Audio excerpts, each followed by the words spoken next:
Yep. Yep, awesome.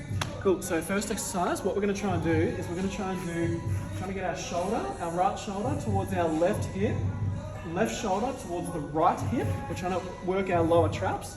So using the foam roller, put it just above where your elbow crease is.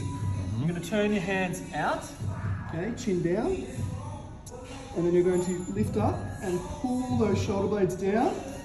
You're gonna hold for 5 seconds and relax, and then pull down. I like to kind of extend up a little bit, not too much, but a little bit. It'll help you engage your lower traps. Down. And then as I go my head down, I sort of rotate my shoulders in, turn them out, and come up and squeeze, squeeze, squeeze. So we want to do that for lower traps. We want to mobilize our mid-back.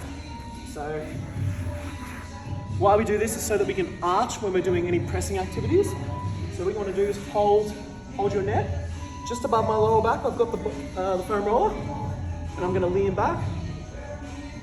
And I'm going to go up one segment, see how I lifted my butt, and then I put myself further up, and then leaning back. You can also breathe in at the top, and then fully breathe out, leaning back again.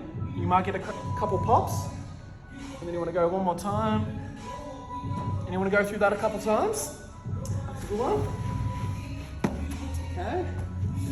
Next one is a isometric external rotation. So shoulder blades are going to go down.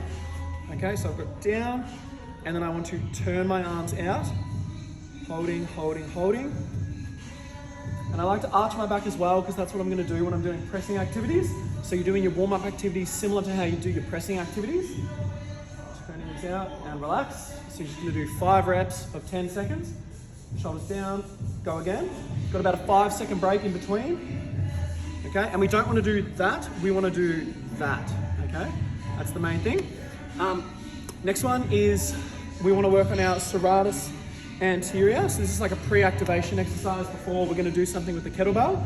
And so what I do is I put my hand on my serratus anterior. If you don't know it, just Google where it is. It looks like a fanning muscle down there.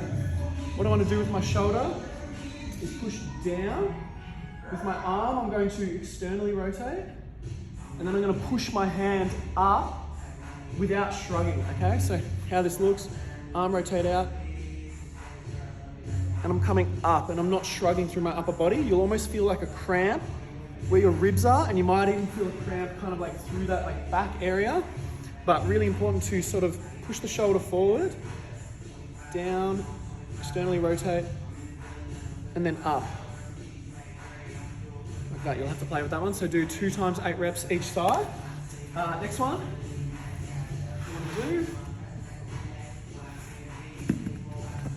So this is for shoulder stability.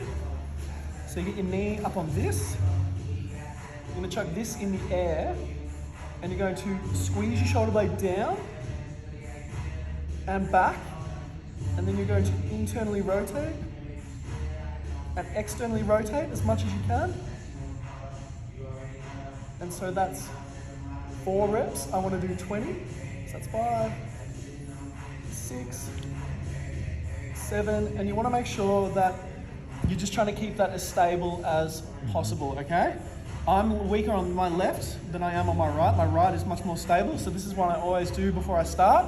And that'll activate rotator cuff, serratus, and yeah, pretty much those 2, which is really important. Cool.